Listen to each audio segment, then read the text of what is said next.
حضرت برار رضی اللہ عنہ روایت کرتے ہیں ایک صحابی تھے جو اپنے گھر میں سورہ کہف کی تلاوت اونچی کر رہے تھے. ان کے گھر کا صحن چھوٹا تھا، گھوڑا بھی بندھا ہوا تھا اور چارپائی کے اوپر ان کا بیٹا بھی لیٹا ہوا تھا، سویا ہوا تھا. اب ان کا دل چاہتا تھا کہ وہ اونچی تلاوت کریں، جہر سے تلاوت کریں. جب وہ جہر سے تلاوت کرتے تو گھوڑا بدکتا تھا اور ان کو ڈر ہوتا یہ گھوڑا کہیں میرے بیٹے کو لات نہ مار دے، تو وہ آہستہ پڑھتے تو گھوڑا بھی پرسکون ہو جاتا. پھر طبیعت میں جوش آتا، شوق اٹھتا، پھر دل چاہتا کہ اونچا پڑھیں، پھر گھوڑا بدکنے لگ جاتا. یہی ساری رات ہوتا رہا. جب صبح کا وقت ہوا انہوں نے دعا کے لیے ہاتھ اٹھائے تو انہوں نے دیکھا کہ کچھ بادل سے ہیں جن کے اندر روشنیاں ہیں اور یہ روشنیاں ان کے سر سے دور آسمان کی طرف جا رہی ہیں. پھر وہ نبی علیہ السلام کی خدمت میں حاضر ہوئے.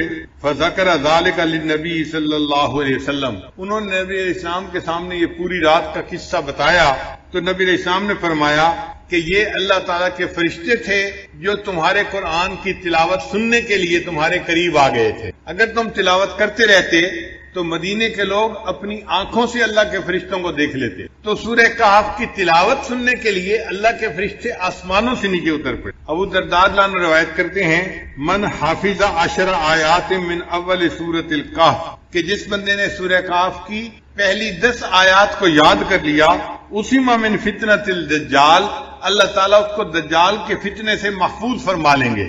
پھر معاذ رضی اللہ عنہ فرماتے ہیں کہ نبی علیہ السلام نے ارشاد فرمایا من قرأ اول سورۃ الکہف وآخرہا کانت لہ نورا من قدمہ الی رأسہ، کہ جس نے سورہ کہف شروع میں تلاوت کی اس کے لیے قدموں سے لے کے سر تک نور ہوگا.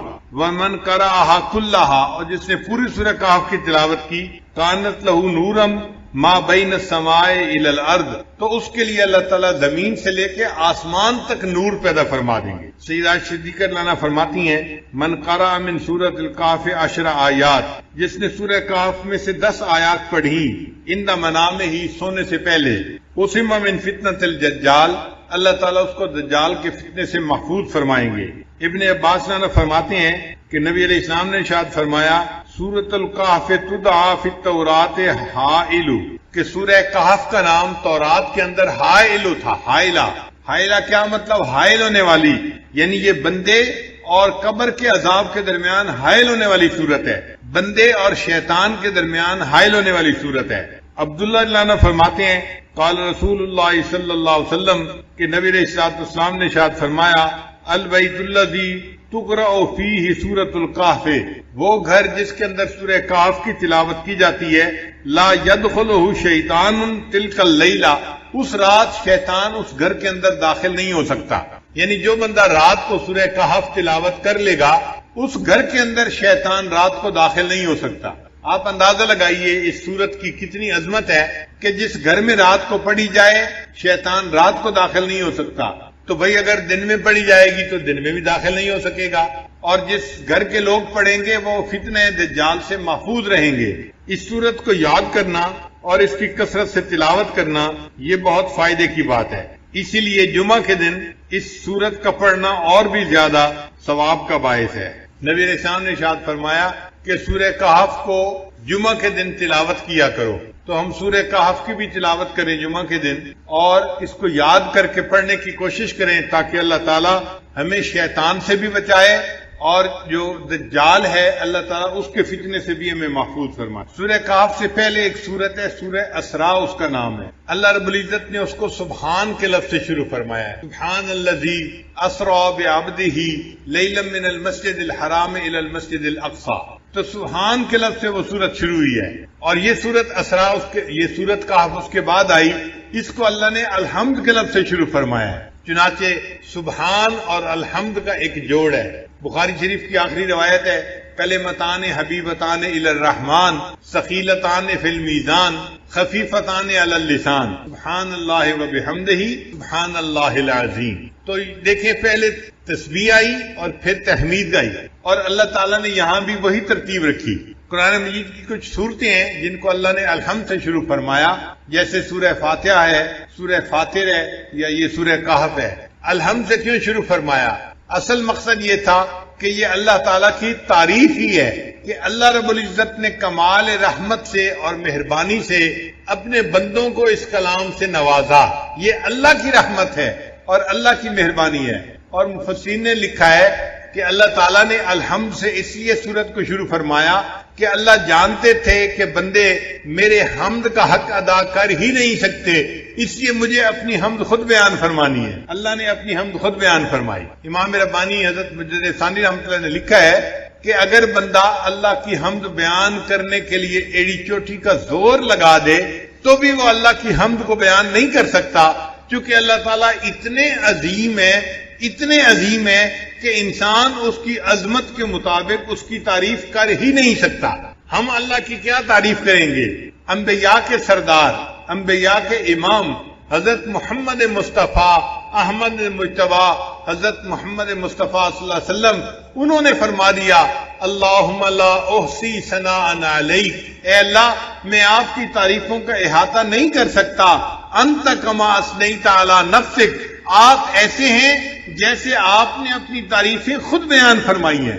تو اللہ کی تعریف اللہ خود ہی بیان فرما سکتا ہے، مخلوق میں سے کوئی تعریف کر ہی نہیں سکتا. اللہ اتنے بڑے ہیں. اس کی مثال یوں سمجھیں، ایک عام آدمی اس کو کوئی کہنے لگ جائے کہ جی آپ ذرا ایک سپر کمپیوٹر کی تعریف کریں، تو ایک عام آدمی یا ایک بچہ جو پرائمری اسکول کا پڑھنے والا ہے وہ سپر کمپیوٹر کی کیا تعریف کرے گا؟ وہ تو جانتا ہی ہے اس کے بارے میں. اسی طرح ہم بندے ہیں، ہم اللہ کی عظمت کی حقیقت کو جانتے ہی نہیں، اس لیے ہم اس کی تعریف کر ہی نہیں سکتے. جتنی تعریفیں کریں گے یہ تعریفیں نیچے رہ جائیں گی. اللہ کی شان اس سے بھی بڑی ہے، اس سے بھی بڑی ہے، اس سے بھی بڑی ہے. اللہ تعالیٰ بہت بڑے ہیں. اسی نبی علیہ السلام نے ارشاد فرمایا کہ اے اللہ ما عبدنا کا حق کا عبادتک، ہم نے آپ کی عبادت ایسے نہیں کی جیسی عبادت کرنے کا حق تھا. ہم عبادت کا حق ادا کر ہی نہیں سکتے.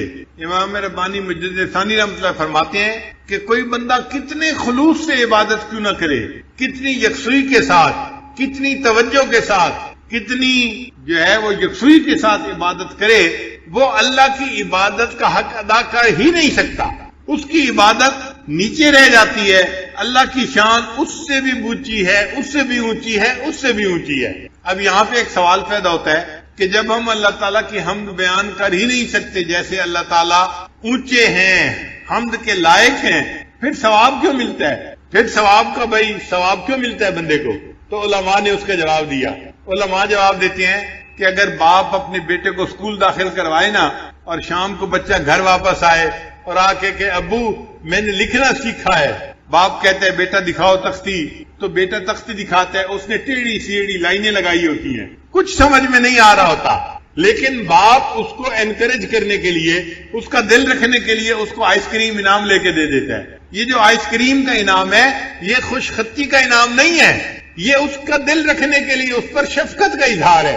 اسی طرح اللہ جو ہماری عبادتیں قبول کرتے ہیں وہ ہماری عبادتوں کی کوئی اچھائی نہیں ہوتی، بلکہ اللہ ان اللہ بالناس لرؤوف الرحیم، اپنے بندوں پر رؤوف اور رحیم ہے. اس کی رافت اور رحمت کا یہ تقاضا ہے، اللہ اپنے بندوں کی ٹوٹی پھوٹی عبادت پر بھی ان کو اجر عطا فرما دیتا ہے. کو بھی ڈرایا دھمکایا گیا کہ اگر تم قوم کے دین پر عمل نہیں کرو گے تو تمہیں سزا ملے گی. اب اپنی جان بچانے کے لیے وہ اپنے گھروں سے نکل کھڑے ہوئے. اپنے گھر بار کو چھوڑنا، وطن کو، عزیز اقارب کو چھوڑ کے دین کے لیے چلے جانا، یہ بڑی قربانی ہوتی ہے. تو ان نوجوانوں نے بڑی قربانی کی. اللہ کی شان دیکھیں کہ جب یہ چلے تو ایک کتا بھی ان کے پیچھے پیچھے چلتا رہا. یہ پہاڑوں میں ایک جگہ پہنچے جہاں پہ کہف تھا، بڑی جگہ تھی چھپنے کی. یہ وہاں گئے اور وہاں جا کر اللہ نے ان کو سلا دیا، نیند آ گئی اور یہ وہاں پر سوئے رہے حتیٰ کہ 300 سال سے زیادہ تک وہاں سوئے رہے. اللہ تعالیٰ اپنی قدرت سے ان کی کروٹیں بدلتے رہے اور کتا اس کہف کے دروازے کے اوپر بیٹھ کے پہرا دیتا رہا. 310 سال گزرنے کے بعد پھر ان کی آنکھ کھلی تو انہوں نے ایک دوسرے سے معلوم کیا کہ ہمیں سوئے ہوئے کتنی دیر گزر گئی. انہیں یوں لگ رہا تھا کہ ایک دن گزرا ہے یا دن کا کچھ حصہ گزرا ہے، لیکن یہ نہیں جانتے تھے کہ 300 سال گزر گئے ہیں. پھر انہوں نے کہا کہ اچھا بھوک لگی ہے تو ہم میں سے ایک بندہ چلا جائے اور شہر سے جا کے کھانا لے کے آئے. زیادہ لوگ جائیں گے تو لوگوں کو ہمارا پتہ چل جائے گا کہ یہ کون لوگ ہیں، اور پھر ہمارے لیے ایمان کو حفاظت مشکل ہو جائے گی۔ تو ایک بندے کو بھیجیں، ایک بندے کا چھپ کے جانا، کوئی چیز لے کے آنا آسان ہوتا ہے، مگر جاتے ہوئے انہوں نے اس کو نصیحت بھی کی کہ دیکھو آپ جا رہے ہو، کوئی جھگڑے والی بات نہ کرنا، جس سے بات کرنی ہو نرمی سے بات کرنا، وَلْيَتَلَطَّفْ، نرمی کے انداز سے بات کرنا۔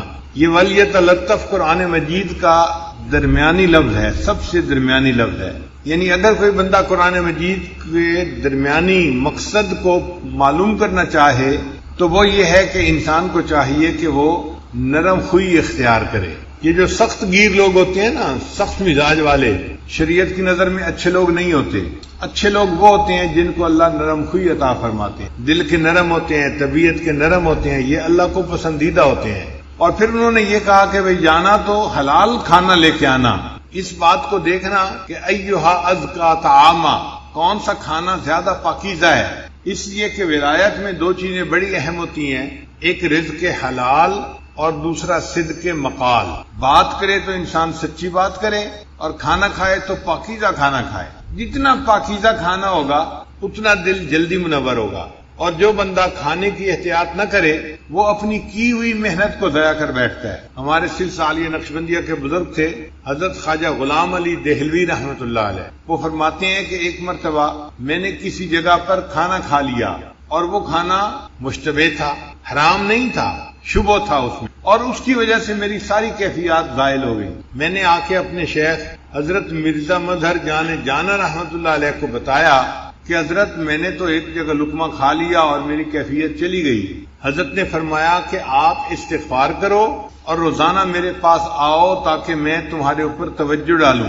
فرماتے ہیں 40 دن مرزا مظہر جانا رحمت اللہ علیہ نے جب توجہ ڈالی تب جا کر میری کیفیتیں واپس آئیں۔ ایک اشتبہ لقمہ کھانے سے کیفیتیں چلی گئیں، اور 40 دن شیخ کی توجہ کے بعد پھر واپس لوٹا۔ تو اس لیے کھانے پینے میں احتیاط بڑی ضروری ہوتی ہے۔ اسی لیے کھانے کے فرائض میں سے یہ فرض ہے کہ کھانے والا دیکھے کہ یہ حلال ہے یا نہیں، اور حلال اور حرام دیکھنا تو نسبتاً آسان ہوتا ہے، جو مشتبہ ہوتا ہے وہ اور زیادہ مشکل ہے۔ ہمارے حضرت مرشد عالم رحمۃ اللہ علیہ کے بڑے صاحبزادے حضرت مولانا عبد الرحمن قاسمی رحمۃ اللہ علیہ واقعہ سنانے لگے کہ ایک مرتبہ حضرت مرشد عالم رحمۃ اللہ علیہ بیرون ملک کے سفر پر گئے ہوئے تھے، اور حضرت خواجہ عبد المالک صدیقی رحمۃ اللہ علیہ وہ اسلام آباد تشریف لائے ہوئے تھے، اور واپسی پہ وہ چکوال تشریف لے آئے۔ تو کہنے لگے کہ میں گھر میں تھا تو مجھے ہی سارا انتظام کرنا تھا، میں نے حضرت کو بٹھایا اور اماں جی کو بتایا کہ امی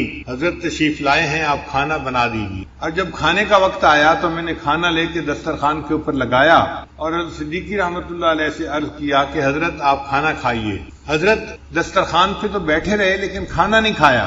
جب میں نے دوسری تیسری دفعہ کہا کہ حضرت کھانا کھائیں تو حضرت نے میری طرف دیکھ کر مجھ سے کہا کہ تمہارے گھر میں یہ سور کیسے داخل ہوا، تمہارے گھر میں یہ سور کیسے داخل ہوا؟ کہنے لگے میرے تو چکے چھوٹ گئے، پسینہ آ گیا کہ حضرت کیا فرما رہے ہیں کہ تمہارے گھر میں یہ سور کیسے داخل ہوا؟ میں گھر آیا اور میں نے اماں جی سے کہا کہ اماں جی حضرت کھانا نہیں کھا رہے اور فرما رہے ہیں کہ تمہارے گھر میں یہ سور کیسے داخل ہوا؟ کہنے لگے کہ اماں جی نے سر پکڑ لیا اور کہنے لگی او ہو مجھ سے بڑی غلطی ہوئی، میں ہمیشہ حضرت کا کھانا اپنے گھر سے بنایا کرتی تھی، یہ میری جو پڑوسن عورت ہے یہ مدتوں سے مجھے کہہ رہی تھی کہ تمہارے شیخ جب آئیں گے تو ان کا کھانا ایک وقت کا میں بناؤں گی، تو پڑوس کا لحاظ کرتے ہوئے میں نے اسے کہہ دیا تھا کہ حضرت آئے ہیں کھانا آپ بنا دو، یہ کھانا ہمارے گھر کا نہیں پکا ہوا، یہ پڑوسی کے گھر کا پکا ہوا ہے۔ صاحبزادہ صاحب کہنے لگے کہ میں نے سوچا کہ وہ تو اسکول ماسٹر تھے تو ان کا حرام کا مال کیسے ہو گیا، وہ تو ڈیوٹی دیتے ہیں اور تنخواہ کا پیسہ لیتے ہیں، حرام کا پیسہ تو نہیں۔ کہنے لگے جب تحقیق کی تو پتہ چلا کہ وہ اپنی تنخواہ بینک میں رکھتے تھے، اور بینک میں رکھنے کی وجہ سے اس میں سود کے کچھ پیسے شامل ہو جاتے تھے، وہ جو حلال مال کے اندر سود کے تھوڑے سے پیسے شامل ہو جاتے تھے اس کی وجہ سے پورا مال جو ہے حرام بن گیا تھا۔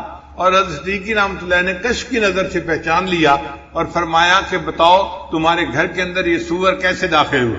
پھر اماں جی نے اپنے گھر سے آٹا لیا اور کھانا بنایا، اور حضرت صدیقی رحمۃ اللہ نے پھر کھانا نوش فرمایا۔ اس لیے ولایت کے میدان میں دو چیزیں بڑی اہم ہیں، رزق حلال اور صدق مقال، انسان بات کرے تو سچ بات کرے، جھوٹ سے بچے.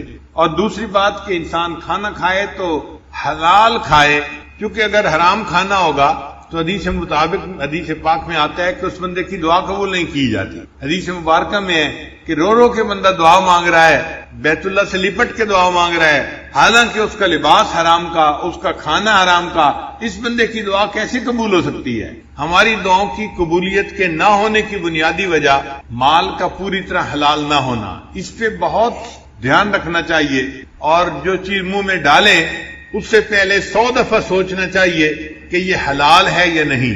ہمارے اسلاف تو کھانا کھانے سے پہلے 7 جگہوں تک دیکھتے تھے کہ اس چیز کی بیع ٹھیک ہوئی ہے یا نہیں ہوئی. احوال الصادقین میں علامہ عبدالوہاب شیرانی رحمۃ اللہ فرماتے ہیں کہ وہ 7 ہاتھ تک دیکھتے تھے کہ اس چیز کی بیع ٹھیک ہوئی ہے یا نہیں ہوئی. یعنی ہم نے کسی چیز بندے سے خریدی، اس بندے کے پاس ٹھیک چیز آئی یا نہیں آئی، پھر اس نے آگے جو خریدی تو وہ ٹھیک خریدی یا نہیں خریدی، پھر اس نے آگے جو خریدی، تو 7 ہاتھ تک دیکھتے تھے. ہم تو ایک ہاتھ بھی نہیں دیکھتے. بازار سے چیز لاتے ہیں، ہمیں کیا پتا لانے والا کیسے لے کے آیا ہے، ہم تو اس سے لے لیتے ہیں. ایک ہاتھ بھی نہیں دیکھتے آج کے دور میں. اور ہمارے اکابر 7 ہاتھ تک بیع کو دیکھا کرتے تھے. حضرت مرزا مظہر جان رحمۃ اللہ کے پاس ایک بندہ انگور لے کے آیا. حضرت انگور کھا لیجئے، تو حضرت نے انکار فرمایا. اس نے پھر کہا حضرت انگور کھا لیجئے، حضرت نے خاموشی اختیار کی. اس نے پھر تیسری مرتبہ کہا حضرت انگور کھا لیجئے، میں آپ کے لیے لایا ہوں. تو حضرت نے فرمایا یہ انگور میں کیسے کھاؤں، مجھے اس میں سے مردوں کی بو آ رہی ہے. میں انگور کیسے کھاؤں، مجھے اس میں سے مردوں کی بو آ رہی ہے. وہ بندہ بڑا حیران ہوا کہ مردوں کی بو اس میں سے کیسے آئی، میں تو حلال مال سے یہ انگور لے کے آیا ہوں. چنانچہ وہ اس دکاندار کے پاس گیا جس سے اس نے انگور خریدے تھے، اور اس کو کہا کہ بھئی میں آپ سے انگور خرید کے گیا تھا، ایک اللہ والے کو پیش کیے. انہوں نے کہا میں کیسے کھا سکتا ہوں، اس میں تو مردوں کی بو آتی ہے. اس نے کہا کہ بھئی ایک بندہ میرے پاس آیا تھا اور میں نے اس سے خرید لیے تھے، اور وہ مجھے کہہ کے گیا کہ اور بھی میرے پاس انگور لگے ہوئے ہیں، میں آئندہ بھی آپ کو لا کے بیچا کروں گا، تو جب وہ آئے گا تو میں اس سے پوچھوں گا. چنانچہ اگلے دن جب وہ انگور بیچنے والا آیا تو دکاندار نے اس سے پوچھا کہ تم یہ انگور لائے کہاں سے. اس بندے نے بتایا کہ قبرستان کی ایک جگہ تھی جس کو اس نے اپنی زمین کے طور پہ بنا لیا تھا، یعنی قبروں کے نشان مٹ گئے اور اس نے اپنی زمین ذاتی بنا لیا. اس پہ اس نے انگور کی بیلیں لگائی تھیں اور وہاں پہ یہ انگور اگے ہوئے تھے. اور اس جگہ کے انگوروں کو دیکھ کے مرزا مظہر جان رحمۃ اللہ نے پہچان لیا کہ اس میں سے مردوں کی بو آ رہی ہے، کیونکہ وہ قبرستان کے اندر لگائے گئے تھے. تو ہمارے اکابر 7 ہاتھ تک مال کو دیکھا کرتے تھے، اور آج کے سالکین ایک ہاتھ بھی نہیں دیکھتے. ہم یہ کہتے ہیں کہ چلو بھائی زیادہ اور تحقیق نہیں کر سکتے نہ کرو، لیکن اتنا تو کہو کہ جہاں سے لے رہے ہیں کم از کم وہ دینے والا بھی تو ٹھیک بندہ ہونا. اب حلال مال سے حرام ریسٹورنٹ سے چیز خرید لینا، یہ جو غیر ملکی چیزیں ملتی ہیں، میکڈونلڈ ہے، فلاں ہے، کیا ریسیپی ہے اللہ جانے، ہمیں نہیں پتا اس کے بارے میں. ہم ان کے حلال کی تصدیق نہیں کر سکتے، ہم ان کے حلال ہونے کے بارے میں کچھ نہیں کہہ سکتے. اس کا ایک ہی طریقہ ہے کہ انسان ایسی جگہوں سے کھانا کھانا یا کھانے پینے کی چیزیں کھانا بند کر دے. اگر نہیں بند کرے گا اپنے مہینوں کی محنت کو منٹوں سیکنڈوں کے اندر ضائع کر بیٹھے گا. ایک لقمہ اندر گیا اور دل کی ساری روحانیت باہر نکل گئی. اس لیے رزق حلال ولایت کے راستے میں بہت اہمیت رکھتا ہے. وہ آدمی جس کے ذمے کھانا لانا لگایا گیا، وہ شہر میں گیا تو ایک جگہ اس کو کھانے کی دکان ملی، اس نے کھانا خریدا. اب جب پیسے دینے کا وقت آیا تو اس وقت سکے ہوتے تھے، چاندی کے سکے، اس کے پاس جو اپنے وقت کے سکے تھے اس نے نکال کے دیے. تو دکاندار حیران ہو گیا کہ یہ کرنسی تو نہیں ہے یہاں کی، وہ کرنسی تو 300 سال پہلے کی تھی اور یہ بندہ اب اس کو دے رہا تھا. اچھا دینے والے کو بھی پتہ نہیں تھا کہ 300 سال کا عرصہ گزر چکا ہے. وہ سمجھا تھا ہم کل ہی تو گھر سے آئے ہیں اور یہ نقدی تو چلتی ہے، اس کو میں دے رہا ہوں. اس نے پوچھا بھائی تمہیں یہ ملی کہاں سے، کوئی خزانہ ملا ہے؟ اس نے کہا نہیں. اس نے کہا پھر کیسے ملی؟ اب اس کو بتانا پڑ گیا کہ جی ہم تو گھر سے نکلے تھے اور ایک جگہ پہنچے، وہاں تھوڑی دیر سوئے، کھانا لینے آیا اور میں آپ کے پاس یہ پیسے لے کے آیا ہوں. آپ کہتے ہیں یہ تو بڑے پرانے ہیں. اس دکاندار نے لوگوں کو بتایا تو لوگ جو تھے وہ سارے اس کے ساتھ گئے اور انہوں نے جا کے اس جگہ کو دیکھا. تو اس طرح اصحاب کہف کا پتہ چل گیا. اللہ کی شان کے جو کھانا لے کے گیا یہ جب واپس گیا تو یہ گیا، اس کو بھی پھر نیند آ گئی، یہ بھی وہاں جا کے سو گیا۔ اللہ تعالیٰ اپنی قدرت دکھانا چاہتے تھے کہ لوگوں تم سمجھتے ہو کہ قیامت کے دن کوئی ہمیں زندہ نہیں کر سکے گا، میں دنیا میں دکھا دیتا ہوں کہ میں جس کو چاہوں 300 سال سلا دوں اور ان 300 سالوں میں اس کا جسم خراب بھی نہ ہو، اور پھر میں اگر اس کو جگانا چاہوں تو میں اس کو جگا کے بھی دکھا دیتا ہوں۔ تو سلانا اور جگانا یہ میرے اختیار میں ہے، موت دینا اور پھر قیامت کے دن اس کو کھڑا کرنا یہ میرے اختیار میں ہے۔ اللہ کی شان دیکھیں کہ جب یہ لوگ اٹھے تھے اس وقت جو بادشاہ تھا وہ ایمان والا تھا، وہ اللہ کو ماننے والا تھا۔ ان لوگوں کو پتہ نہیں تھا کہ وہ اللہ کو ماننے والا ہے اور وہ بھی نیک آدمی ہے، اور پوری قوم جو تھی اس وقت ایمان والی بن چکی تھی۔ جب مرے تھے تو قوم کافر تھی، جب 300 سال کے بعد جاگے تو اللہ نے حالات بدل دیے تھے، پوری قوم مسلمان مومن بن چکی تھی۔ پھر ان لوگوں نے مشورہ کیا ہم ان کے لیے کوئی نشانی بنائیں، تو انہوں نے ان کے کہف کے دروازے کے اوپر ایک مسجد بنا دی نشانی کے طور پر۔ تو یہ واقعہ قرآن مجید میں اللہ رب العزت نے اتار دیا تاکہ مشرکین کو ان کا جواب مل جائے۔ عجیب بات یہ کہ مشرکین کو جواب بھی مل گیا، نہ مشرکین ایمان لائے نہ یہودی ایمان لائے، ایمان کوئی نہیں لایا، اس لیے کہ سوال جو پوچھنے والے ہوتے ہیں وہ ایمان سے محروم ہوتے ہیں، ان کو کوئی کچھ نہیں ملتا۔ تو قرآن مجید میں اس واقعے کی تفصیل جو ہے وہ موجود ہے، تاہم اس سورت کی احادیث کے اندر بڑی فضیلت آئی ہے، ذرا آپ اس فضیلت کو بھی سن لیجئے تاکہ پتہ چل جائے کہ سورہ کہف کے کیا فضائل ہیں۔ بعض سورتوں کے خاص خاص فضائل احادیث میں وارد ہوئے ہیں، جیسے سورہ فاتحہ، سورہ بقرہ، سورہ آل عمران، سورہ کہف، سورہ ملک، سورہ کافرون، الاخلاص اور معوذتین۔ حضرت برار رضی اللہ عنہ روایت کرتے ہیں ایک صحابی تھے جو اپنے گھر میں سورہ کہف کی تلاوت اونچی کر رہے تھے۔ ان کے گھر کا صحن چھوٹا تھا، گھوڑا بھی بندھا ہوا تھا اور چارپائی کے اوپر ان کا بیٹا بھی لیٹا ہوا تھا، سویا ہوا تھا۔ اب ان کا دل چاہتا تھا کہ وہ اونچی تلاوت کریں، جہر سے تلاوت کریں۔ جب وہ جہر سے تلاوت کرتے تو گھوڑا بدکتا تھا اور ان کو ڈر ہوتا یہ گھوڑا کہیں میرے بیٹے کو لات نہ مار دے، تو وہ آہستہ پڑھتے تو گھوڑا بھی پرسکون ہو جاتا۔ پھر طبیعت میں جوش آتا، شوق اٹھتا، پھر دل چاہتا کہ اونچا پڑھیں، پھر گھوڑا بدکنے لگ جاتا۔ یہی ساری رات ہوتا رہا۔ جب صبح کا وقت ہوا انہوں نے دعا کے لیے ہاتھ اٹھائے تو انہوں نے دیکھا کہ کچھ بادل سے ہیں جن کے اندر روشنیاں ہیں، اور یہ روشنیاں ان کے سر سے دور آسمان کی طرف جا رہی ہیں۔ پھر وہ نبی علیہ السلام کی خدمت میں حاضر ہوئے، فذکر ذلک للنبی صلی اللہ علیہ وسلم، انہوں نے نبی علیہ السلام کے سامنے یہ پوری رات کا قصہ بتایا تو نبی علیہ السلام نے فرمایا کہ یہ اللہ تعالیٰ کے فرشتے تھے جو تمہارے قرآن کی تلاوت سننے کے لیے تمہارے قریب آ گئے تھے۔ اگر تم تلاوت کرتے رہتے تو مدینے کے لوگ اپنی آنکھوں سے اللہ کے فرشتوں کو دیکھ لیتے۔ تو سورہ کہف کی تلاوت سننے کے لیے اللہ کے فرشتے آسمانوں سے نیچے اتر پڑے۔ ابو درداء رضی اللہ عنہ روایت کرتے ہیں من حافظ 10 آیات من اول سورۃ الکہف، کہ جس بندے نے سورہ کہف کی پہلی 10 آیات کو یاد کر لیا، اسی من فتنۃ الدجال، اللہ تعالیٰ اس کو دجال کے فتنے سے محفوظ فرما لیں گے۔ معاذ رضی اللہ عنہ فرماتے ہیں کہ نبی علیہ السلام نے ارشاد فرمایا من قرأ اول سورۃ الکہف وآخرہا کانت لہ نورا من قدمہ الی رأسہ، کہ جس نے سورہ کہف شروع میں تلاوت کی اس کے لیے قدموں سے لے کے سر تک نور ہوگا۔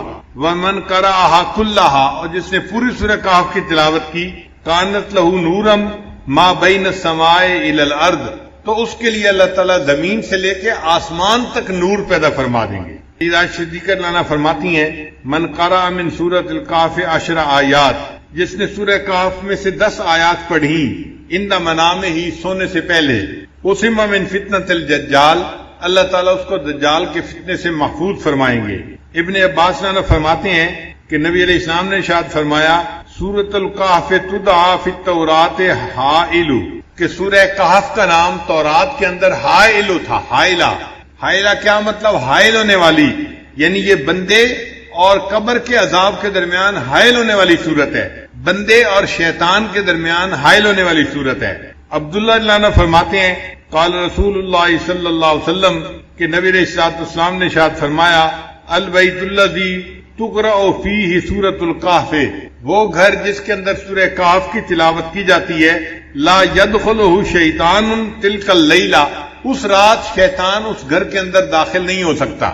یعنی جو بندہ رات کو سورہ کہف تلاوت کر لے گا اس گھر کے اندر شیطان رات کو داخل نہیں ہو سکتا. آپ اندازہ لگائیے اس سورت کی کتنی عظمت ہے کہ جس گھر میں رات کو پڑھی جائے شیطان رات کو داخل نہیں ہو سکتا. تو بھئی اگر دن میں پڑھی جائے گی تو دن میں بھی داخل نہیں ہو سکے گا. اور جس گھر کے لوگ پڑھیں گے وہ فتنہ دجال سے محفوظ رہیں گے. اس سورت کو یاد کرنا اور اس کی کثرت سے تلاوت کرنا یہ بہت فائدے کی بات ہے. اسی لیے جمعہ کے دن اس سورت کا پڑھنا اور بھی زیادہ ثواب کا باعث ہے. نبی علیہ السلام نے ارشاد فرمایا کہ سورہ کہف کو جمعہ کے دن تلاوت کیا کرو. تو ہم سورہ کہف کی بھی تلاوت کریں جمعہ کے دن اور اس کو یاد کر کے پڑھنے کی کوشش کریں تاکہ اللہ تعالی ہمیں شیطان سے بھی بچائے اور جو دجال ہے اللہ تعالیٰ اس کے فتنے سے بھی ہمیں محفوظ فرمائے. سورہ کہف سے پہلے ایک سورت ہے سورہ اسراء اس کا نام ہے. اللہ رب العزت نے اس کو سبحان کے لفظ سے شروع فرمایا ہے. سبحان الذی اسرا بعبدہ لیلا من المسجد الحرام الی المسجد الاقصی. تو سبحان کے لفظ سے وہ سورت شروع ہوئی ہے. اور یہ سورت اسراء یہ سورت کہف اس کے بعد آئی. اس کو اللہ نے الحمد کے لفظ سے شروع فرمایا ہے. چنانچہ سبحان اور الحمد کا ایک جوڑ ہے. بخاری شریف کی آخری روایت ہے کلمتان حبیبتان الی الرحمن ثقیلتان فی المیزان خفیفتان علی اللسان سبحان اللہ و بحمدہ سبحان اللہ العظیم. تو دیکھیں پہلے تسبیح آئی اور پھر تحمید آئی اور اللہ تعالیٰ نے یہاں بھی وہی ترتیب رکھی. قرآن مجید کی کچھ صورتیں ہیں جن کو اللہ نے الحمد سے شروع فرمایا جیسے سورہ فاتحہ ہے سورہ فاطر ہے یا یہ سورہ کہف ہے. الحمد سے کیوں شروع فرمایا؟ اصل مقصد یہ تھا کہ یہ اللہ تعالیٰ کی تعریف ہی ہے کہ اللہ رب العزت نے کمال رحمت سے اور مہربانی سے اپنے بندوں کو اس کلام سے نوازا. یہ اللہ کی رحمت ہے اور اللہ کی مہربانی ہے. اور مفسرین نے لکھا ہے کہ اللہ تعالیٰ نے الحمد سے اس لیے سورت کو شروع فرمایا کہ اللہ جانتے تھے کہ بندے میرے حمد کا حق ادا کر ہی نہیں سکتے اس لیے مجھے اپنی حمد خود بیان فرمانی ہے. اللہ نے اپنی حمد خود بیان فرمائی. امام ربانی حضرت مجدد ثانی رحمۃ اللہ نے لکھا ہے کہ اگر بندہ اللہ کی حمد بیان کرنے کے لیے ایڑی چوٹی کا زور لگا دے تو بھی وہ اللہ کی حمد کو بیان نہیں کر سکتا چونکہ اللہ تعالیٰ اتنے عظیم ہے کہ انسان اس کی عظمت کے مطابق اس کی تعریف کر ہی نہیں سکتا. ہم اللہ کی کیا تعریف کریں گے؟ انبیاء کے سردار انبیاء کے امام حضرت محمد مصطفیٰ احمد مجتبیٰ حضرت محمد مصطفیٰ صلی اللہ علیہ وسلم انہوں نے فرما دیا اللہم لا احصی ثناء علیک، اے اللہ میں آپ کی تعریفوں کا احاطہ نہیں کر سکتا. انت کما اثنیت علی نفسک، آپ ایسے ہیں جیسے آپ نے اپنی تعریفیں خود بیان فرمائی ہیں. تو اللہ کی تعریف اللہ خود ہی بیان فرما سکتا ہے، مخلوق میں سے کوئی تعریف کر ہی نہیں سکتا. اللہ اتنے بڑے ہیں. اس کی مثال یوں سمجھیں، ایک عام آدمی اس کو کوئی کہنے لگ جائے کہ جی آپ ذرا ایک سپر کمپیوٹر کی تعریف کریں تو ایک عام آدمی یا ایک بچہ جو پرائمری اسکول کا پڑھنے والا ہے وہ سپر کمپیوٹر کی کیا تعریف کرے گا؟ وہ تو جانتا ہی ہے اس کے بارے میں.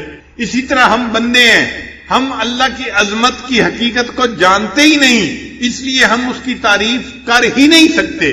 جتنی تعریفیں کریں گے یہ تعریفیں نیچے رہ جائیں گی. اللہ کی شان اس سے بھی بڑی ہے، اس سے بھی بڑی ہے، اس سے بھی بڑی ہے. اللہ تعالیٰ بہت بڑے ہیں. اسی نبی علیہ السلام نے ارشاد فرمایا کہ اے اللہ ما عبدنا کا حق کا عبادتک، ہم نے آپ کی عبادت ایسے نہیں کی جیسی عبادت کرنے کا حق تھا. ہم عبادت کا حق ادا کر ہی نہیں سکتے. امام ربانی مجدد ثانی رحمۃ اللہ فرماتے ہیں کہ کوئی بندہ کتنے خلوص سے عبادت کیوں نہ کرے، کتنی یکسوئی کے ساتھ، کتنی توجہ کے ساتھ، کتنی جو ہے وہ یکسوئی کے ساتھ عبادت کرے، وہ اللہ کی عبادت کا حق ادا کر ہی نہیں سکتا. اس کی عبادت نیچے رہ جاتی ہے. اللہ کی شان اس سے بھی اونچی ہے، اس سے بھی اونچی ہے، اس سے بھی اونچی ہے. اب یہاں پہ ایک سوال پیدا ہوتا ہے کہ جب ہم اللہ تعالیٰ کی حمد بیان کر ہی نہیں سکتے جیسے اللہ تعالیٰ اونچے ہیں، حمد کے لائق ہیں، پھر ثواب کیوں ملتا ہے؟ پھر ثواب کیوں ملتا ہے بندے کو؟ تو علماء نے اس کا جواب دیا. علماء جواب دیتے ہیں کہ اگر باپ اپنے بیٹے کو اسکول داخل کروائے نا اور شام کو بچہ گھر واپس آئے اور آ کے کہ ابو میں نے لکھنا سیکھا ہے، باپ کہتا ہے بیٹا دکھاؤ تختی، تو بیٹا تختی دکھاتا ہے، اس نے ٹیڑھی سیڑھی لائنیں لگائی ہوتی ہیں، کچھ سمجھ میں نہیں آ رہا ہوتا، لیکن باپ اس کو انکریج کرنے کے لیے، اس کا دل رکھنے کے لیے اس کو آئس کریم انعام لے کے دے دیتا ہے۔ یہ جو آئس کریم کا انعام ہے یہ خوش خطی کا انعام نہیں ہے، یہ اس کا دل رکھنے کے لیے اس پر شفقت کا اظہار ہے۔ اسی طرح اللہ جو ہماری عبادتیں قبول کرتے ہیں وہ ہماری عبادتوں کی کوئی اچھائی نہیں ہوتی، بلکہ اللہ ان اللہ بالناس لرؤوف الرحیم، اپنے بندوں پر رؤوف اور رحیم ہے، اس کی رافت اور رحمت کا یہ تقاضا ہے، اللہ اپنے بندوں کی ٹوٹی پھوٹی عبادت پر بھی ان کو اجر عطا فرما دیتا ہے۔ اس لیے اللہ تعالیٰ نے اس سورت کو الحمد کے لفظ سے شروع فرمایا، الحمدللہ الذی انزل علی عبدہ الکتاب ولم یجعل لہ عوجا، سب تعریف اللہ ہی کے لیے ہے جس نے اپنے بندے پر کتاب نازل فرمائی اور اس کتاب میں ذرا بھی کجی نہیں رکھی، یعنی یہ کتاب ایسی ہے کہ اس میں کوئی کمی نہیں، کوئی کجی نہیں ہے، نہ کوئی آپس میں ایک دوسرے کے ساتھ جو ہے فرق ہے، نہ کوئی کمزوری ہے، کسی قسم کی کوئی کمزوری ہے ہی نہیں۔ یہ ایسی کتاب ہے کہ جو بالکل جو ہے ہر قسم کے سقم سے پاک اور بالا تر کتاب ہے، اللہ کا کلام ہے، قیمہ، استقامت دینے والی کتاب ہے، لِيُنذِرَ بَأْسًا شَدِيدًا مِّن لَّدُنْهُ وَيُبَشِّرَ الْمُؤْمِنِينَ الَّذِينَ يَعْمَلُونَ الصَّالِحَاتِ أَنَّ لَهُمْ أَجْرًا حَسَنًا، تاکہ وہ اللہ کی طرف سے سخت عذاب سے ڈرائے، یعنی جو لوگ ایمان نہیں لاتے اور نیک اعمال نہیں کرتے، قرآن ان کو ڈراتا ہے آخرت کے عذاب سے۔ اس میں ترغیب بھی ہے، ترہیب بھی ہے۔ نیک لوگوں کو جنت کی بشارت دی جاتی ہے اور جو بات کو نہیں مانتے ان کو جہنم کی عذاب کے بارے میں بتایا جاتا ہے، تاکہ ڈرائے ان لوگوں کو سخت عذاب سے اور مومنین کو بشارت دے جو نیک عمل کرتے ہیں کہ ان کے لیے اچھا اجر ہے۔ اچھا اجر کون سا ہے؟ مومنین کے لیے جنت اللہ نے بہترین اجر بنایا ہے، ماکثین فیہ ابدا، وہ اس میں ہمیشہ رہیں گے، جنت میں ہمیشہ ہمیشہ رہیں گے۔ وَيُنذِرَ الَّذِينَ قَالُوا اتَّخَذَ اللَّهُ وَلَدًا، اور یہ قرآن ڈرائے ان لوگوں کو جنہوں نے کہا کہ اللہ تعالیٰ اولاد رکھتا ہے۔ بعض ایسے بھی لوگ گزرے ہیں جو کہتے تھے کہ اللہ تعالیٰ کی اولاد ہے، چنانچہ جو مشرکین تھے وہ کہتے تھے کہ جو ملائکہ ہیں وہ اللہ کی بیٹیاں ہیں، ملائکہ کو، فرشتوں کو اللہ کی بیٹیاں کہتے تھے، اور یہود جو تھے وہ عزیر علیہ السلام کو اللہ کا بیٹا کہتے تھے، اور جو عیسائی تھے وہ حضرت عیسیٰ علیہ السلام کو اللہ کا بیٹا کہتے تھے۔ یعنی یہ تینوں قسم کے لوگ اللہ کی اولاد مانتے تھے۔ ایک مسلمان ہے جو یقین رکھتے ہیں کہ اے اللہ آپ اولاد سے پاک ہیں، قل واللہ احد اللہ الصمد لم یلد ولم یولد ولم یکن لہ کفوا احد، اور اسی لیے اللہ تعالیٰ کو ایمان والوں سے محبت ہے کہ یہ میری عظمت کو جانتے ہیں اور میرے اوپر صحیح ایمان لانے والے بندے ہیں۔ اللہ تعالیٰ کو اس بات پہ بہت غصہ آتا ہے کہ کوئی ان کے ساتھ اولاد کو جوڑے۔ فرماتے ہیں ما لہم بہ من علم ولا لآبائہم، اس کے بارے میں کچھ بھی علم نہیں ہے ان لوگوں کو اور نہ ان کے باپ دادوں کو، یعنی یہ بھی جاہل ہیں، اور ان کے باپ دادا جو کہتے تھے نا کہ اللہ کی اولاد ہے وہ بھی جاہل ہیں، اس لیے کہ سانپ کا بیٹا سانپ ہی ہوتا ہے۔ یہ جاہل تھے، انہوں نے اولاد جنی تو وہ بھی جاہل ہی نکلی، اور ان کی اولاد نے بھی کہا کہ اللہ تعالیٰ کا بیٹا ہے۔ اللہ فرماتے ہیں کبرت کلمۃ تخرج من افواہہم، کہ بڑے بول ہیں جو ان کے منہوں سے نکل رہا ہے، ان یقولون الا کذبا، یہ نہیں بولتے مگر جھوٹ، یہ جھوٹ بات کر رہے ہیں۔ پھر اللہ تعالیٰ نے اپنے پیارے حبیب صلی اللہ علیہ وسلم کی تسلی فرمائی کہ چونکہ اللہ کے حبیب صلی اللہ علیہ وسلم 15 دن وحی نہ آنے کی وجہ سے بہت غمزدہ بھی تھے، اللہ فرماتے ہیں فَلَعَلَّكَ بَاخِعٌ نَفْسَكَ عَلَىٰ آثَارِهِمْ إِن لَّمْ يُؤْمِنُوا بِهَٰذَا الْحَدِيثِ آسَفًا، تو ایسا تو نہیں کہ آپ ان کے پیچھے اپنی جان کو غم کی وجہ سے ہلاک کر دینے والے ہیں اور یہ لوگ اس مضمون پر ایمان نہ لائیں۔ اگر یہ لوگ ایمان نہیں لاتے آپ اتنے غمزدہ کیوں ہوتے ہیں؟ آپ کے اوپر تو ہے بات کو پہنچانا، وما علیک الا البلاغ، آپ نے تو بات پہنچا دی، آپ کی ذمہ داری ختم ہو گئی۔ اب اگر یہ ایمان نہیں لاتے تو اے میرے حبیب صلی اللہ علیہ وسلم آپ کتنا غم کیوں کرتے ہیں، آپ کیوں اپنے آپ کو پریشانی میں ڈالتے ہیں؟ پھر آگے فرمایا انا جعلنا ما علی الارض زینۃ لہا لنبلوہم ایہم احسن عملا، بلا شبہ زمین پر جو کچھ ہے ہم نے اس کے لیے زینت بنایا ہے تاکہ ہم آزمائیں کہ ان لوگوں میں سے کون اچھا عمل کرتا ہے۔ زمین کے اوپر جو کچھ بھی ہے وہ سب کا سب ہمارے لیے امتحان ہے۔ زمین کی زیب و زینت بھی امتحان ہے، زمین کے اوپر مال وہ بھی امتحان ہے، زمین کے اوپر جمال وہ بھی امتحان ہے، ہر چیز ہمارے لیے امتحان ہے۔ اور اللہ تعالیٰ نے یہ اس لیے امتحان بنایا کہ وہ دیکھنا چاہتے ہیں کہ کون ہیں جو نیک عمل کرنے والے ہیں۔ وَإِنَّا لَجَاعِلُونَ مَا عَلَيْهَا سَيِّدًا جُرُزًا، اللہ فرماتے ہیں اور زمین پر جو کچھ ہے بلا شبہ ہم اسے بالکل صاف میدان بنا دینے والے ہیں۔ اور یہ چند دن کی بات ہے، یہ جو کچھ ہے ایک وقت آئے گا کہ ہر چیز مٹ جائے گی، یہ سب مٹی کی ڈھیری بن جائے گی اور اللہ تعالیٰ زمین کو چٹیل میدان بنا دیں گے۔ یہ زمین کے اوپر جو درخت نظر آ رہے ہیں یا عمارتیں نظر آ رہی ہیں، یہ سب ختم ہونے والی چیزیں ہیں، یہ فانی چیزیں ہیں، ان سے دل لگانا بے وقوفی کی بات ہے۔ اب نبی علیہ السلام کو تسلی دینے کے بعد اللہ رب العزت نے اصحاب کہف کا قصہ اب شروع فرمایا۔ فرماتے ہیں ام حسبت ان اصحاب الکہف والرقیم کانوا من آیاتنا عجبا، کیا آپ نے یہ خیال کیا ہے کہ کہف اور رقیم والے ہماری نشانیوں میں سے عجیب چیز تھے؟ کہف کہتے ہیں بڑے غار کو، اور رقیم کا لفظ رقم سے ہے۔ رقم قرآن پاک کا لفظ ہے، اس کا معنی ہوتا ہے لکھنا، اور اردو میں بھی استعمال ہوتا ہے، رقم نمبر ہم استعمال کرتے ہیں اردو زبان میں بھی۔ تو رقیم جو ہے اصل میں ایک پلیٹ تھی جس کے اوپر قوم نے ان اصحاب کہف کے بارے میں کچھ لے کے اس کو کہف کے دروازے کے اوپر فکس کر دیا تھا۔ آج کل لوگ بھی اپنے گھروں کے اوپر بھی پلیٹیں لگا دیتے ہیں اور اپنی فیکٹریوں کے اوپر بھی نشان لگا دیتے ہیں۔ تو اس زمانے میں ایک پتھر کے اوپر کچھ لکھ کر لگا دیا گیا تھا، تو اس کو رقیم کہا گیا، وہ جو پلیٹ بنا دی تھی انہوں نے۔ تو اصحاب کہف تو تھے اس غار کی وجہ سے، اور رقیم تھے اس پلیٹ کی وجہ سے جو دروازے کے اوپر لگا دی گئی تھی، تو ان کو اصحاب کہف و رقیم کہا گیا۔ اللہ فرماتے ہیں اذ اول فتیۃ الی الکہف فقالوا ربنا آتنا من لدنک رحمۃ وہیئ لنا من امرنا رشدا، کہ جب جوانوں نے غار میں ٹھکانہ پکڑا تو انہوں نے کہا اے ہمارے رب اپنے پاس سے ہمیں رحمت عطا فرما اور ہمارے لیے ہمارے کام میں اچھی صورتحال مہیا فرما۔ قرآن مجید کی یہ خوبی ہے کہ وہ جب کوئی قصہ بیان کرتا ہے تو اس کی جزیات کے اندر نہیں جاتا، چونکہ وہ بے فائدہ ہوتا ہے، کام کی بات سے کام رکھتا ہے، جو اصل مقصود ہے وہ پہنچا دیتا ہے اور اس سے مقصد پورا ہو جاتا ہے۔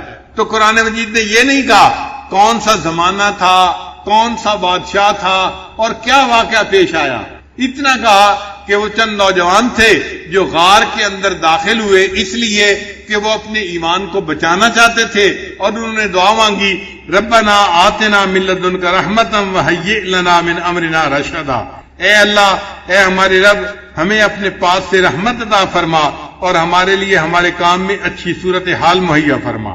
بس اتنی بات بتائی اور بات کو مکمل کر دیا۔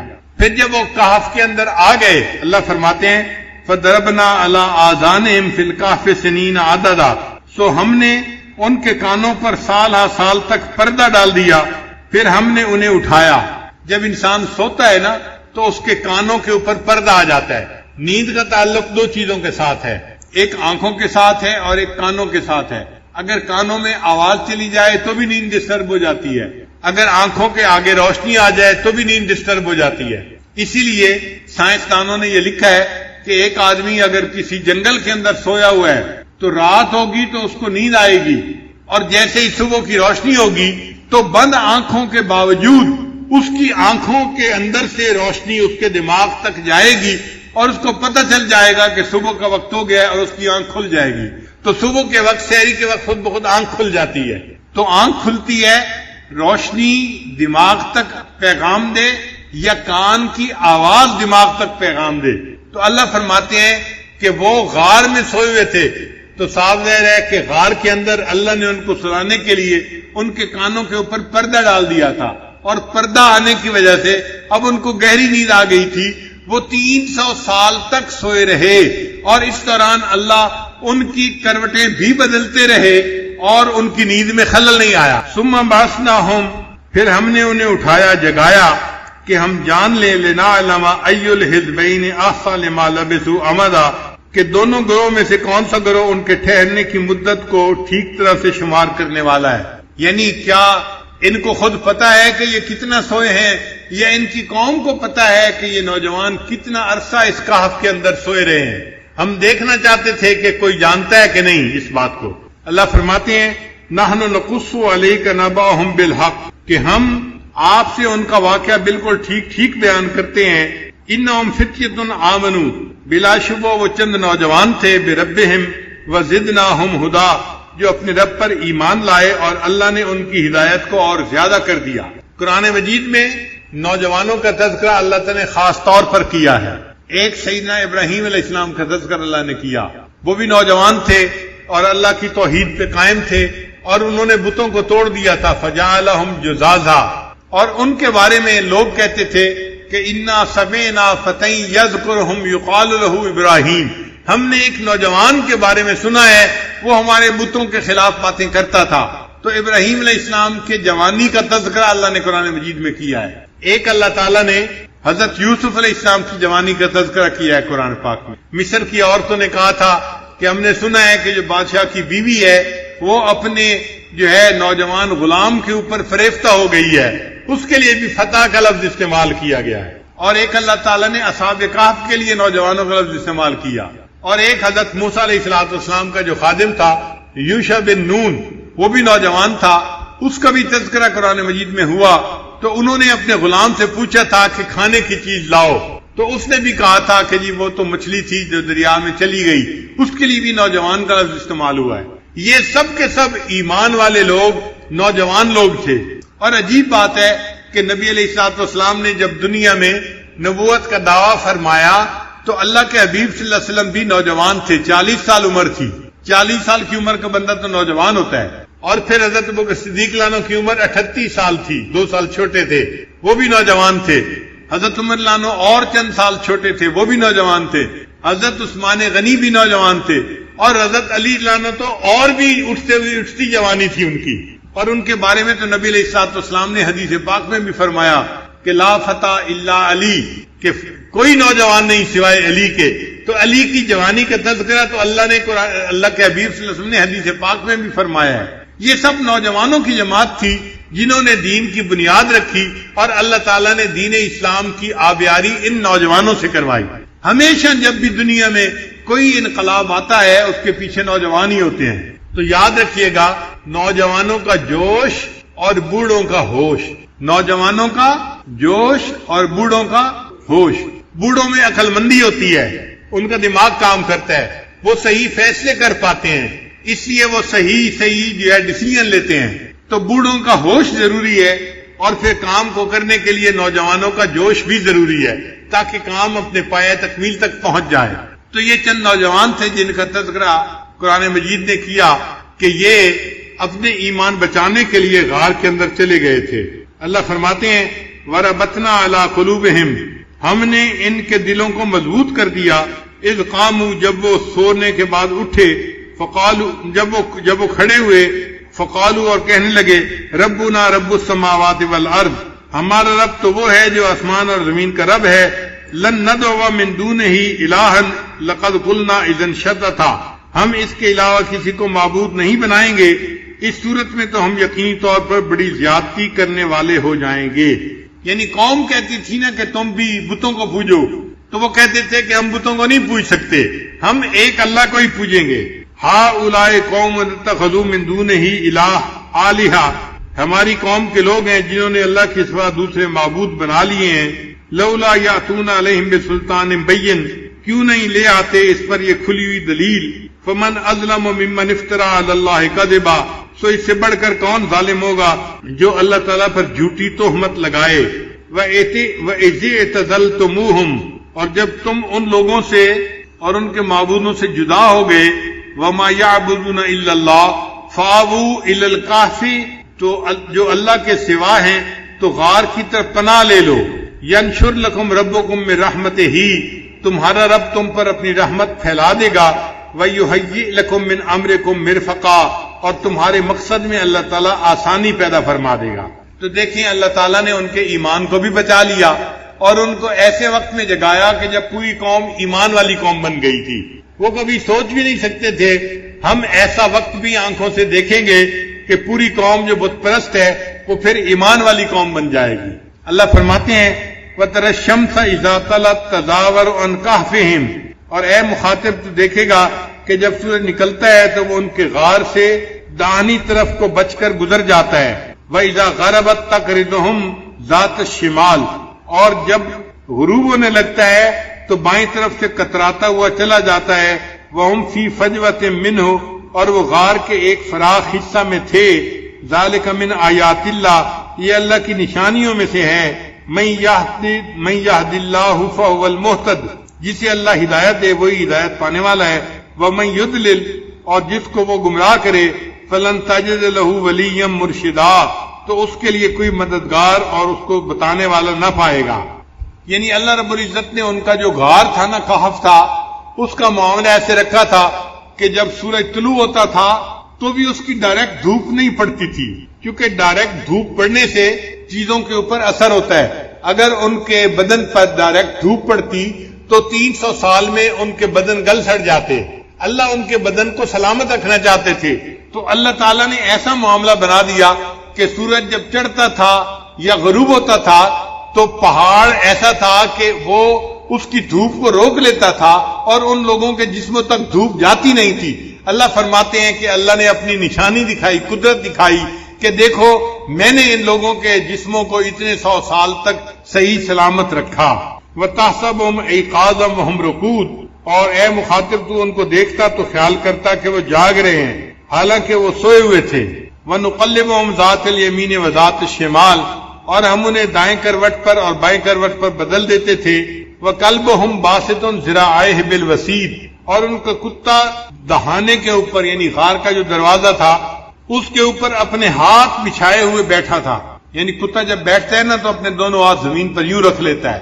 تو کتا اس طرح سے بیٹھا ہوا تھا کہ اگر دینے والا دیکھتا تو وہ یوں محسوس کرتا کہ کچھ لوگ ہیں جو لیٹے ہوئے ہیں، جاگ رہے ہیں، اور کتا ان کی حفاظت کے لیے بیٹھا ہے، تو دیکھنے والا یقیناً مرعوب ہو جاتا اور وہ دوڑ کے واپس جاتا.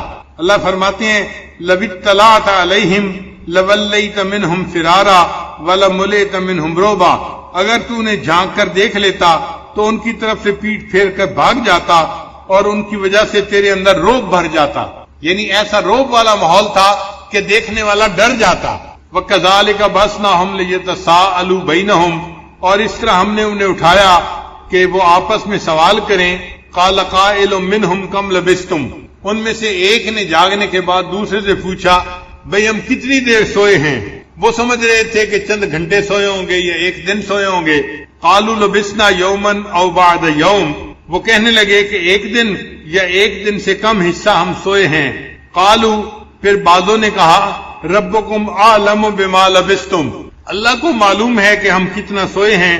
فَبَعْثُوا أَحَدَكُمْ بِوَرِقِكُمْ هَٰذِهِ إِلَى الْمَدِينَةِ، بھائی اب تو بھوک لگی ہے لہذا ایک بندے کو بھیجو جو شہر سے جا کے روٹی لے کے آئے تاکہ ہم کھانا کھائیں. کیا تم بحث میں پڑ گئے ہو کہ کتنا سوئے ہیں؟ جتنا اللہ نے چاہا سلا دیا. تو وہ اس بات پر بحث کرنے سے بھی گریز کر رہے تھے. ہماری زبان میں کہتے ہیں پیٹ نہ پئیاں روٹیاں تے ساری گلاں کھوٹیاں. جب پیٹ میں روٹی نہیں ہوتی تو ہر گل کھوٹی نظر آتی ہے. انہوں نے بھی یہی کہا کہ بھئی کس بحث میں پڑ گئے ہو، تم جاؤ بندے کو کہو ایک کھانا لے کے آئے شہر سے. فَلْيَنْظُرْ أَيُّهَا أَزْكَىٰ طَعَامًا، ہاں اس شہر کے کھانوں میں سے دیکھے کہ کون سا کھانا زیادہ پاکیزہ ہے. فَلْيَأْتِ بِرِزْقٍ مِّنْهُ، تو وہ تمہارے پاس اس میں سے کھانا لائے. وَلْيَتَلَطَّفْ، اور بات چیت میں نرمی کرے. وَلَا يُشْعِرَنَّ بِكُمْ أَحَدًا، ایسے کہ تمہارے بارے میں کسی کو پتہ نہ چلے. یعنی خواہ بحث مباحثہ نہ کرے، سوال نہ پوچھے، لوگوں کو پتہ نہ چلے کہ یہ کون لوگ ہیں جو شہر میں آ گئے ہیں. لہذا جانے والا سمجھداری سے بات کرے اور لوگوں کو پتہ بھی نہ چلنے دے کہ یہ کون لوگ ہیں جو یہاں آئے ہیں. انہم ان یظہروا علیکم یرجموکم، بے شک اگر ان کو اس بات کا پتہ چل گیا کہ ہم کون ہیں، یعنی وہ تو سمجھ رہے تھے نا کہ ہم ایمان والے ہیں اور پوری قوم کافروں کی ہے، ان کو اگر پتہ چل گیا کہ ہم کون ہیں، یرجموکم، تو وہ ہمیں پتھر مار مار کر ہلاک کریں گے. او یعیدوکم فی ملتہم، یا اپنے دین میں ہمیں زبردستی واپس لوٹا لیں گے. ولن تفلحوا اذا ابدا، اور تم ہرگز کامیاب نہ ہو سکو گے. شروع زمانے سے ہی یہ بات چلی آ رہی ہے کہ پتھر جو مارا جاتا ہے نا، رجم کیا جاتا ہے، یہ شیاطین کی سزا ہوتی ہے. لہذا اس زمانے میں بھی پتھر مارے جاتے تھے. اور آج بھی ہم حج پہ جاتے ہیں تو دیکھو شیطان کو کنکریاں مارتے ہیں نا، تو شیطان کو کنکریاں مارنا اس بات کی دلیل ہے کہ اللہ نے شیاطین کا عذاب رجم ہی رکھا ہے، اسی لیے اللہ تعالیٰ نے زنا کی سزا بھی رجم ہی رکھی ہے۔ وَكَذَلِكَ أَثَرْنَا عَلَيْهِمْ لِيَعْلَمُوا أَنَّ وَعْدَ اللَّهِ حَقٌّ، اور اس طرح ہم نے ان پر مطلع کر دیا تاکہ وہ اس بات کو جان لے کہ بلا شبہ اللہ کا وعدہ حق ہے کہ قیامت آئے گی اور قیامت میں انسانوں کو اللہ تعالیٰ پھر زندہ فرمائیں گے۔ وَأَنَّ السَّاعَةَ لَا رَيْبَ فِيهَا، اور قیامت میں آنے میں کوئی شک نہیں ہے۔ اِذْ يَتَنَازَعُونَ بَيْنَهُمْ أَمْرَهُمْ، جب وہ لوگ اپنے درمیان ان کے بارے میں جھگڑ رہے تھے۔ فَقَالُوا ابْنُوا عَلَيْهِمْ بُنْيَانًا، سو انہوں نے کہا کہ ان کے اوپر ایک عمارت بنا دو۔ رَبُّهُمْ أَعْلَمُ بِهِمْ، ان کا رب خوب ان کو جانتا ہے۔ قَالَ الَّذِينَ غَلَبُوا عَلَىٰ أَمْرِهِمْ، کہا انہوں نے جو اس معاملے میں غالب آئے، لَنَتَّخِذَنَّ عَلَيْهِمْ مَسْجِدًا، ہم ضرور ان کے اوپر مسجد بنائیں گے، یعنی نشانی کے طور پر انہوں نے ان کے اوپر مسجد بنا دی۔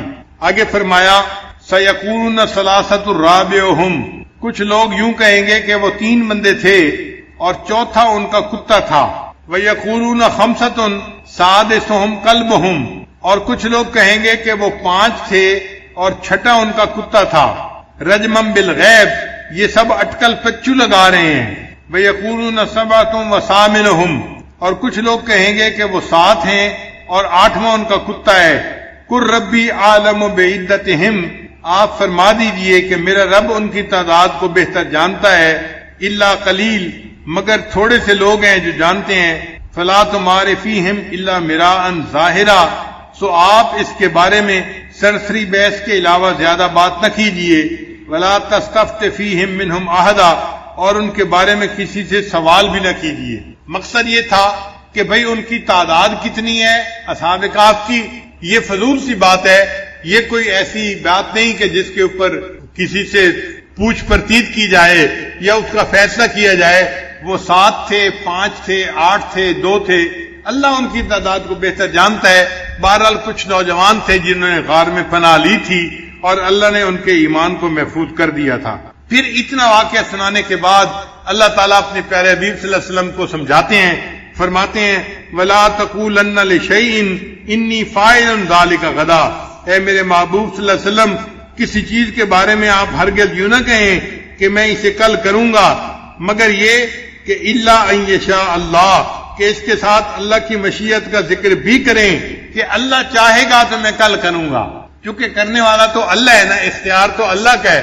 اللہ تعالیٰ اپنی کبریائی بھی دکھانا چاہتے تھے کہ معاملہ تو میرے ہاتھ میں ہے، جو چاہوں وہ میں کروں گا۔